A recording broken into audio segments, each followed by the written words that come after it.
Jadi kita jangan menyalahkan orang tua atas apa yang kita rasakan, atas apa yang kita pikirkan, tapi kita harus mengendalikan pikiran dan perasaan kita.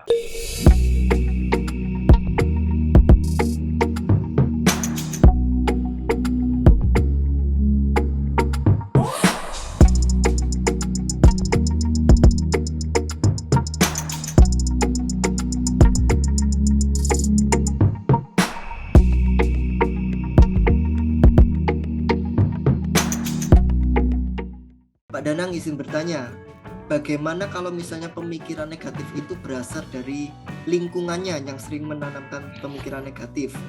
Misalnya dari contoh kasus, orang tua tidak setuju kalau anaknya menikah dengan pilihan anaknya sendiri karena seluk-beluk keluarganya pernah bercerai.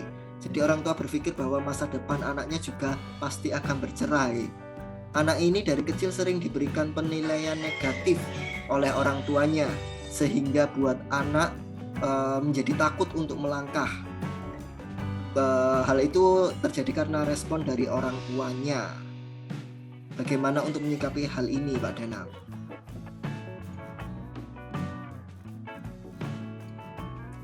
Oke, baik. Jadi anak ini sering diberikan nasihat-nasihat atau dipandang sebagai secara negatif ya, sehingga dia sulit mengambil keputusan dan sebagainya. Gitu ya, Mas Pian ya? Iya benar. Jadi Oke. ditanamkan dari kecil. Ya. Kalau ini kan akhirnya ditarik untuk permasalahan romansa ya. Ya. Nah, tentu saja saya nggak bisa menjawab secara presisi karena saya nggak tahu masalahnya seperti apa. Tapi yang jelas saya ingin memberikan jawaban yang ini nanti harus dicerna ya, jangan langsung dipakai, tapi harus dicerna dulu. Cocok nggak buat saya? Kalau nggak cocok, dibuang aja. Intinya gini, pendapat orang lain itu bisa menjadi penting, bisa menjadi nggak penting. Karena ada orang lain yang berpendapat atau memberikan pendapatnya, nyinyir sama kita kadang-kadang ya, itu bukan karena rasa peduli, tapi karena memang iseng, ngisi waktu luang aja. Tapi pendapat dari keluarga itu memang ditujukan untuk kita. Karena mereka itu peduli. Entah itu karena mereka itu terlalu takut, entah itu karena mereka itu ada di sosiokognititif juga sehingga memberikan pendapatan seperti itu. Tapi biasanya bersumber dari kepedulian. Menganggap kita masih kecil, menganggap kita nggak mampu, ya memang perilakunya nggak mengenakan, tapi itu bersumber dari apa? Bersumber dari kepedulian. Biasanya begitu, ya maaf kalau salah. Biasanya begitu. Sehingga kita harus peka ini.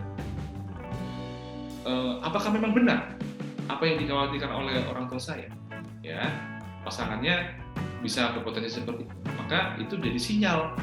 Dilihat dulu pasangannya seperti apa, cek dulu keluarganya seperti apa, karena keluarga itu juga mempengaruhi kepribadian seseorang, cara-cara pandangnya, cara menyelesaikan masalah itu terpengaruh oleh bagaimana dia dididik oleh keluarganya waktu kecil. Kecuali dia melakukan pembelajaran ulang, dia mempunyai kesadaran yang tinggi, gitu loh. Jadi bisa saja seperti itu.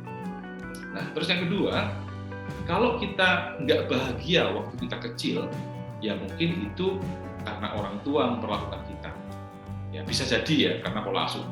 Tetapi kalau kita sudah dewasa, apalagi sudah mau menikah 18 tahun ke atas, ya, lalu kita nggak bahagia, yang harus disalahkan adalah kemampuan kita dalam mengelola pikiran kita sendiri. Jadi kita jangan menyalahkan orang tua atas apa yang kita rasakan, atas apa yang kita pikirkan, tapi kita harus mengendalikan pikiran dan perasaan kita. Ya salah satunya dengan terapi kognitif ini. Gitu. Kalau kita terlalu menyalahkan orang lain, ya mungkin benar mereka salah, tapi gunanya apa? Gitu. Jadi kita mesti fokus sama goal, sama tujuan kita mau apa sih sebenarnya. Nah, kira-kira gitu Mas Fian.